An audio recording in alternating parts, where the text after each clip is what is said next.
Hi, my name is Joe. Be quiet. Hi, my name. Turn left onto Pelham Road.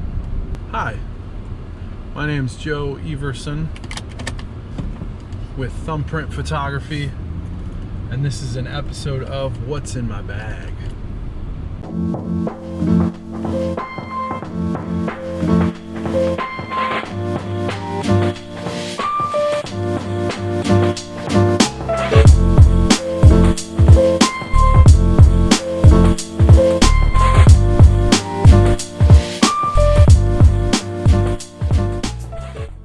So the first thing in my bag is, of course, my camera. The camera I choose to use is an X-T3. This X-T3 is what I live and die by as far as my main shooting. A lot of people have a secondary camera or something as a backup, which I think is awesome. But since I'm doing the most stripped down version of what's in my bag, this is the only essential I kind of bring with me as far as an actual DSLR. The X-T3 can record in 4K, of course, and there's all kinds of specs to it that I'm in love with, but that's the key. Get the camera that you know, that you like, your baby, the one that you can shoot with and get the shot you want. Make sure that's in your bag. Be like this guy. When I asked him about his camera, he was so eager to tell me every facet to the camera. He knew that it was film and what kind of film he liked to use for what kind of settings. Everything about it, he knew it front to back. By doing that, he made that his primary camera for the day and knew that he was going to bring it. Yes, I'll get to what's on top of the camera later, but the main part is definitely the camera. You've got to have that body. The next part to what's in my bag is actually the lenses. I've got the native 23 on here. I think that it's one of the best ways to tell a story.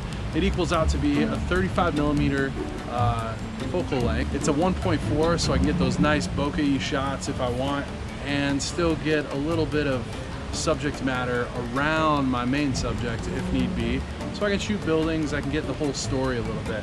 But that's the first lens that I always have on.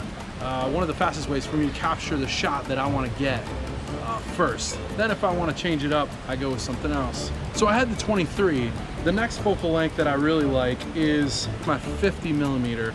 There's a reason why people call it a nifty 50, although on my mirrorless system, it adds up to be a little bit longer of a focal length, but it's great for portrait lens photography, and I really like it. It gives me kind of an artsy shot. It's not the cleanest of glass right now, and it's been a little used up, but it was cheap, and in the day, that's all I needed. I just needed something to start learning, start shooting, and I'm really happy with how it works. The next focal length I have is actually my zoom lens. So this can bring me all the way down to 18mm if I really need to back up and get some building shots. Like I was talking about earlier, the purpose of this shoot guided which bag I was gonna use, and I knew that I would take this with me because I'm gonna do some street photography, get some buildings, atmospheric type shots, that kind of thing. And so this is actually the perfect thing for me. It's the kit lens that came with my X-T1 back in the day, and I love it. There's a reason why these are still selling for, I don't know, something like $600, and I can see why. So with the zoom, the 2 primes, I feel really prepared for just about any type of shot that I want to get. So there's a couple other things in the bag that are really key to me. Right now I'm shooting with the GoPro, and when I'm in close environment situations like this, or if I want to capture that quick needed footage, it comes in handy. So the GoPro 7 is one way. Another way, the Fusion I actually put on top of my camera. It'll screw mount into the top of my camera and get a 360 view of everything that I'm shooting, so I can talk to the camera if need be. I can see what I'm shooting and pan around. It comes in handy. It's not an absolute must, but since it's so small, it's easy to fit, and therefore it makes it into my slim down everywhere bag. That comes with a case and a couple of odds and ends clips, so if I wanted to mount my phone up here or whatever, I could do that as well. So some of the other things that are in my bag that I'm still working through, I talked about the GoPro, and yes, I also use the GoPro Hero Black 7 or 7 Black.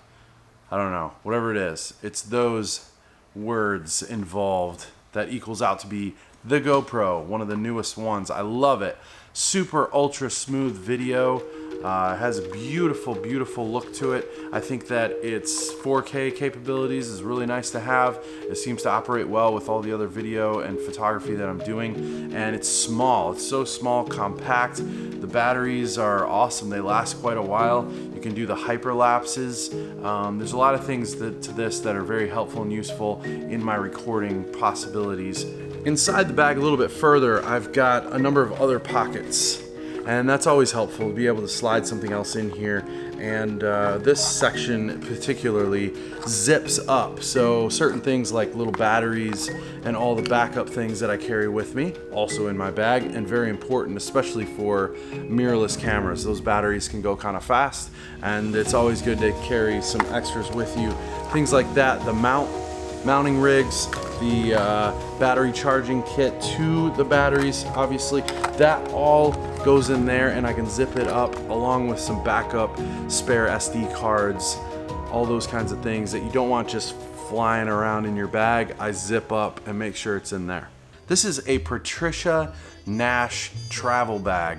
It's actually like a sling. It's got the over the one shoulder option to it. It's made out of leather. You can see the logo on the inside, Nash Italian leather. But I love it. And the reason why I love this is for a number of reasons. One, it looks really nice. I can look natural if I need to look natural in an environment, kind of dress it up or dress it down slightly if need be. And it's made well. All the hooks, everything that's in there is strong. I don't have to worry about a strap getting loose, ripping, breaking, falling off. I've had that happen, and I know of other photographers that have had the same issue, even broke a camera once and smashed a lens because one of the straps just wouldn't hold and it got too heavy and boom. So you don't want that happening. You want to get that quality out of your bags. There's a lot of other bags out there. This just happened to be what I feel like I'm most comfortable with, and this is what I ended up with. You'll probably find that something else will work for you, but definitely make sure that it's got some quality to it. Is there any of this in my beard? On that note, it's time for some ice cream. Thanks for watching this video. Don't forget to smash, punch, hit that like button. Give me a thumbs up. I welcome any comments you might have. Thank you, thank you, thank you. Don't forget to also ring that bell if you want to see any future videos. Until next time, goodbye.